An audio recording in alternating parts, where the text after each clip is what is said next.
Hello students, Gurukul study point में आप सभी का स्वागत है। प्यारे विद्यार्थियों, आज हम पढ़ने वाले हैं प्रकाश का परावर्तन और अपवर्तन। प्रकाश का परावर्तन और अपवर्तन पढ़ने के पहले जिस पर ये आधारित होता है, प्रकाश के बारे में जानना बहुत आवश्यक है। सबसे पहले हम जानेंगे कि प्रकाश क्या होता है, प्रकाश के कौन से गुण होते हैं जिसके कारण प्रकाश का परावर्तन और अपवर्तन होता है। जानते हैं प्रकाश क्या है। प्रकाश ऊर्जा का एक रूप होता है जो कणों और तरंगों के समान गति करता है। अब यहां पर वर्ड आया तरंगीय गति और कणकीय गति क्या है। हम सभी जानते हैं कि प्रकाश ड्यूल नेचर रखता है, द्वितीय प्रकृति रखता है। द्वितीय प्रकृति का मतलब ये होता है बेटा कि प्रकाश तरंगीय गति के साथ साथ कणकीय गति भी रखता है। ये छोटे छोटे कणों से मिलके प्रकाश बना होता है। इन छोटे छोटे कणों के लिए आप फोटोन कहते हैं। आप इसको फोटोन कहते हैं, जिसे एच न्यू से दर्शाया जाता है। यह एक ऊर्जा का बंडल होता है। और तरंगीय गति पानी के समान, जैसे ही आप मान के चलिए तालाब में पानी भरा हुआ है और आप इस पे पत्थर फेंकते हैं तो इसमें लहरें बनती हैं, तरंगे बनती हैं। ठीक इसी तरह प्रकाश गति करता है। हमें अक्सर देखने में आता है कि प्रकाश सीधी गति कर रहा है, लेकिन वास्तविकता ये नहीं है। प्रकाश कभी सीधी गति, सीधी लाइन में गति नहीं करता है। प्रकाश तरंगीय और कणकीय गति करता है।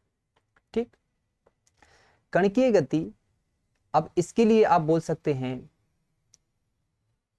इस एक कण के लिए आप बोल सकते हैं एच न्यू, जो ऊर्जा का एक बंडल है।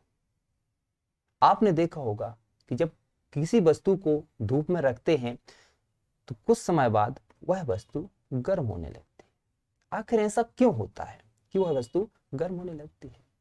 होता यह है कि जब प्रकाश किरण इस वस्तु से टकराती है, तब ये अब प्रकाश के जो फोटोन हैं, फोटोन से मिलकर जो प्रकाश बना है, ये फोटोन अपनी ऊर्जा वस्तु में स्थानांतरित कर देता है।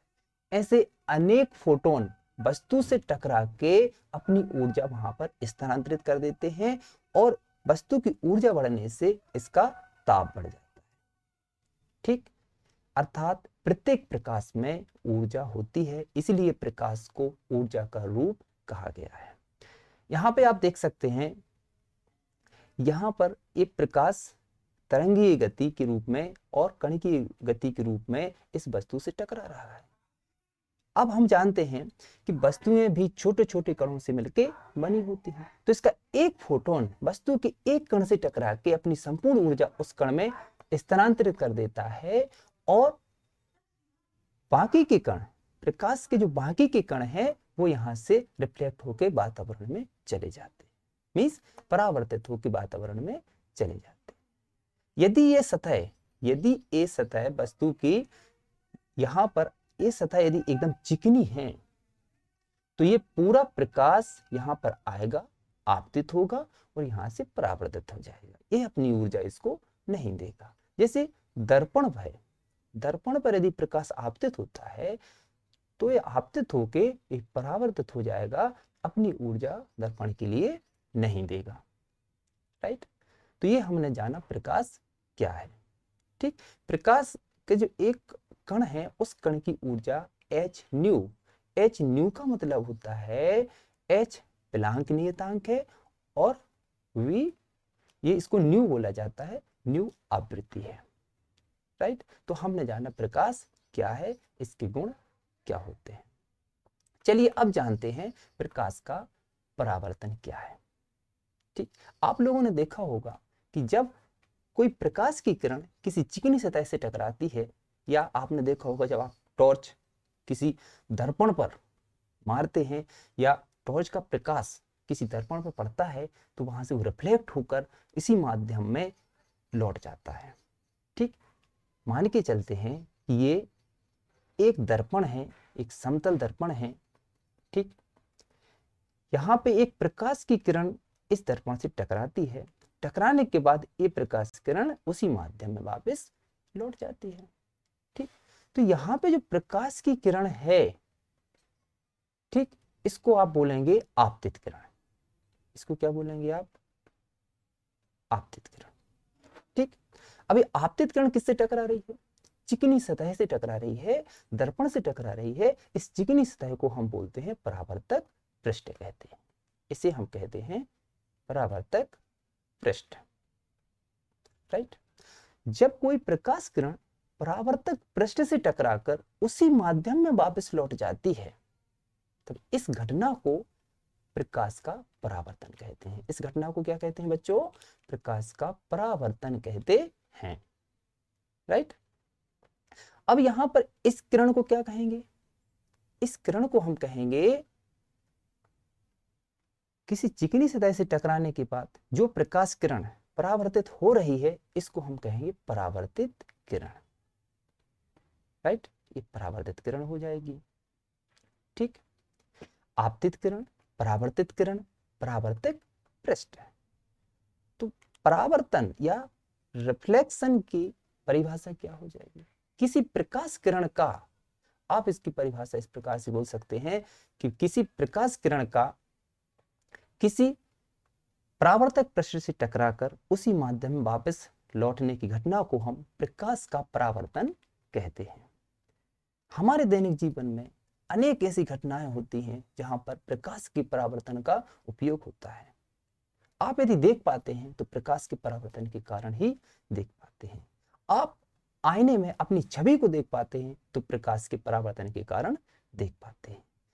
आपने देखा होगा कि सिग्नल, बहुत सी जगह पर सिग्नल के रूप में वहां मिरर रखे होते हैं, वहां भी प्रकाश के परावर्तन के कारण संभव होता है। ऐसे अनेक उदाहरण हैं जहां पर प्रकाश के परावर्तन के उपयोग हैं और हमारे दैनिक जीवन में प्रकाश के परावर्तन का बहुत ज्यादा उपयोग है। चलिए और जानते हैं प्रकाश के परावर्तन के बारे में कि प्रकाश के परावर्तन में और क्या क्या हो सकता है। ठीक, अब आपने देखा कि जो आपतित किरण है, ठीक, यहां पर आपने देखा कि आपतित किरण है। ठीक, ये आपतित किरण और ये परावर्तित किरण। ठीक, ये आपकी परावर्तित किरण है और ये आपकी कौन सी है? आपतित किरण। ठीक, अब यहां पर एक काल्पनिक रेखा खींची गई है जो दर्पण पर एकदम लंबवत है। राइट, जिस बिंदु पर आपतित किरण परावर्तक पृष्ठ पर टकरा रही है, उसी बिंदु पर खींची गई लंबवत काल्पनिक रेखा को हम अभिलंब कहते हैं। ये क्या है बच्चों? ये अभिलंब है। ठीक है, जिस बिंदु पर प्रकाश किरण आपतित हो रही है, उस बिंदु पर खींची गई लंबवत काल्पनिक रेखा को अभिलंब कहते हैं। अभिलंब और आपतित किरण के बीच एक कोण बन रहा है जिसे हम आपतन कोण कहते हैं। ठीक बच्चों, यहां पे देख सकते हैं अभिलंब और परावर्तित किरण के बीच में भी एक कोण बन रहा है। इस कोण को हम क्या कहते हैं? परावर्तित कोण कहते हैं। ठीक, आपतन कोण को आप अल्फा बीटा या फिर आप इसको आई और परावर्तित कोण को आप आर से प्रदर्शित कर सकते हैं बच्चों। ठीक है, ये आपका आपतन कोण हो जाएगा और ये आपका परावर्तन कोण हो जाएगा। ठीक बच्चों, इस प्रकार आपने देखा आपतन कोण क्या है और परावर्तन कोण क्या है। आपतन कोण वह कोण होता है जो आपतित किरण, देखिए, जो आपतित किरण और अभिलंब के बीच बनता है, और परावर्तित कोण वह कोण होता है जो अभिलंब और परावर्तित किरण के बीच बनता है। अभिलंब क्या होता है? आपतन बिंदु परावर्तक पृष्ठ पर वह आपतन बिंदु, या बोल सकते हैं कि आपतन बिंदु पर खींची गई लंबवत काल्पनिक रेखा को अभिलंब कहते हैं। ठीक बच्चों, इसके बाद बात आती है परावर्तन के नियम। प्रकाश का जो परावर्तन हो रहा है, क्या इसके कोई नियम है? क्या कोण समान हो सकते हैं? क्या कोण का एंगल परिवर्तन हो सकता है? ठीक, डायरेक्शन बदल सकता है क्या? इन सब क्वेश्चन के आंसर मिलेंगे बच्चों आपको प्रकाश के परावर्तन के नियम में। चलिए जानते हैं प्रकाश के परावर्तन के नियम क्या है। ठीक, प्रकाश के परावर्तन का पहला नियम है, पहला नियम कहता है, समझना बच्चों ध्यान से, पहला नियम कहता है प्रकाश का कि आपतन कोण हमेशा परावर्तन कोण के बराबर होता है। ये जो आपतन कोण आपको दिखाई दे रहा है परावर्तन कोण के हमेशा बराबर होता है। कोई सा भी दर्पण आप ले लीजिए, आपतन कोण हमेशा परावर्तन कोण के बराबर होता है। यहां पे आप देख सकते हैं आई कोण आई बराबर कोण आर, ये होता है हमेशा। ये पहला नियम हो गया। दूसरा नियम है परावर्तन का, दूसरा नियम कहता है कि आपतित किरण, परावर्तित किरण और अभिलंब परावर्तक पृष्ठ के एक ही बिंदु पर स्थित होते हैं। कहां पर स्थित होते हैं? एक ही बिंदु पर स्थित होते हैं। आपतित किरण, अभिलंब और परावर्तित किरण परावर्तक पृष्ठ के एक ही बिंदु पर स्थित होते हैं। तो ये बिंदु, ये स्थिति, आपकी स्थिति कौन सी हो जाएगी बेटा? यहां पर आपतित किरण, ये यहां पर हो जाएगी आपकी आपतित किरण, परावर्तित किरण, ठीक, परावर्तित किरण हो जाएगी, एवं अभिलंब, एवं अभिलंब परावर्तक पृष्ठ के, परावर्तक पृष्ठ के एक ही बिंदु पर स्थित होते हैं। ठीक है बच्चों, तो आपने जाना प्रकाश का परावर्तन क्या है, आपतित किरण क्या है, परावर्तित किरण क्या है, अभिलंब क्या है, आपतन कोण क्या है, परावर्तन कोण क्या है और प्रकाश के परावर्तन के नियम क्या है। ठीक बच्चों, अब हम जानते हैं दर्पण के बारे में। देखिए अब यहां पे एक और डिफाइन आप कर सकते हैं कि परावर्तक पृष्ठ क्या है। परावर्तक पृष्ठ क्या है? यहाँ पे परावर्तक पृष्ठ है, तो परावर्तक पृष्ठ को आप कैसे डिफाइन करेंगे? वह चिकनी सतह, वह चिकनी सतह जिससे प्रकाश किरण टकरा के उसी माध्यम में वापस लौट जाती है, ऐसे पृष्ठ को हम परावर्तक पृष्ठ कहते हैं। ठीक बच्चों, परावर्तक पृष्ठ को भी आप डिफाइन कर सकते हैं, आपतित किरण को भी कर सकते हैं, परावर्तित किरण को भी कर सकते हैं, अभिलंब को कर सकते हैं। ठीक, और प्रकाश के दो परावर्तन के नियम भी आपको याद रखना है। ठीक, ये यूनिवर्सल ट्रुथ हैं, दोनों नियम यूनिवर्सल ट्रुथ हैं, ये हमेशा सही होते हैं। ठीक, कहीं भी लागू करके देख लीजिए, प्रकाश के परावर्तन के नियम वहां पर लागू होंगे। ठीक बच्चों, अब हम जानते हैं परावर्तक पृष्ठों में से एक परावर्तक पृष्ठ जो प्रकाश के 100% भाग को परावर्तित कर देता है, वह परावर्तक पृष्ठ है मिरर अर्थात दर्पण। ठीक है बच्चों, मिरर अर्थात दर्पण के बारे में हम जानने की कोशिश करते हैं। ये क्या है? दर्पण। ठीक है, तो दर्पण को आप डिफाइन कर सकते हैं कि दर्पण एक प्रकाशिक युक्ति है जो प्रकाश के परावर्तन के नियमों पर आधारित होती है। अर्थात जो दर्पण है प्रकाश के जो दो परावर्तन के नियम होते हैं उस सिद्धांत पर आधारित होता है। ठीक है बच्चों, या आप ऐसा बोल सकते हैं कि प्रकाश वह चिकनी सतह है जो किसी ऑब्जेक्ट का प्रतिबिंब बनाता है। ठीक है, तो दर्पण, वैसे आप देखा जाए कि आपके घरों में जो दर्पण उपयोग होता है, आपके घरों में जो दर्पण उपयोग होता है, आप देख सकते हैं ये आपका कौन सा दर्पण है? ये आपका समतल दर्पण है। ठीक है, प्लेन मिरर है, इसको हम क्या बोलते हैं बच्चों? समतल दर्पण बोलते हैं। ये आपका समतल दर्पण है। ठीक, जो सपाट होता है, किसी भी वस्तु का प्रतिबिंब का आकार उतना ही होता है। हमारे घरों में समतल दर्पण का उपयोग सबसे ज्यादा होता है। इसके गुणों को देखा जाए कि जितनी दूरी पर वस्तु रखी होगी उसका प्रतिबिंब दर्पण के पीछे साइड उतनी ही दूरी पर बनता है। ये एकदम सपाट, इसका जो परावर्तक पृष्ठ होता है वो एकदम सपाट होता है, समतल होता है। आप छूकर बता सकते हैं, मगर छुए बता सकते हैं कि समतल दर्पण है कि नहीं है। आप पीछे की ओर हटेंगे तो आपका प्रतिबिंब भी पीछे की ओर हटने लगता है। ऐसा दर्पण आपका समतल दर्पण कहलाता है बच्चों। ठीक, दूसरे प्रकार का समतल है आपका गोलीय दर्पण। ये कौन सा दर्पण हो गया आपका? ये गोलीय दर्पण है बच्चों। ठीक, गोलीय दर्पण। स्फेरिकल मिरर, ये आपको दिखाई दे रहा है। स्फेरिकल जो मिरर है वो भी दो प्रकार के होते हैं बच्चों। दो प्रकार के कौन कौन से होते हैं? एक होता है कॉनकेव मिरर, एक होता है कन्वेक्स मिरर। ठीक, यहाँ पर एक कन्वेक्स है, यहाँ पर देख लीजिएगा, एक्स यहाँ पे एक कन्वेक्स है। ठीक है बच्चों, कनकेव मिरर मीन्स, इसका मतलब क्या है? कनकेव का मतलब होता है अवतल दर्पण बच्चों।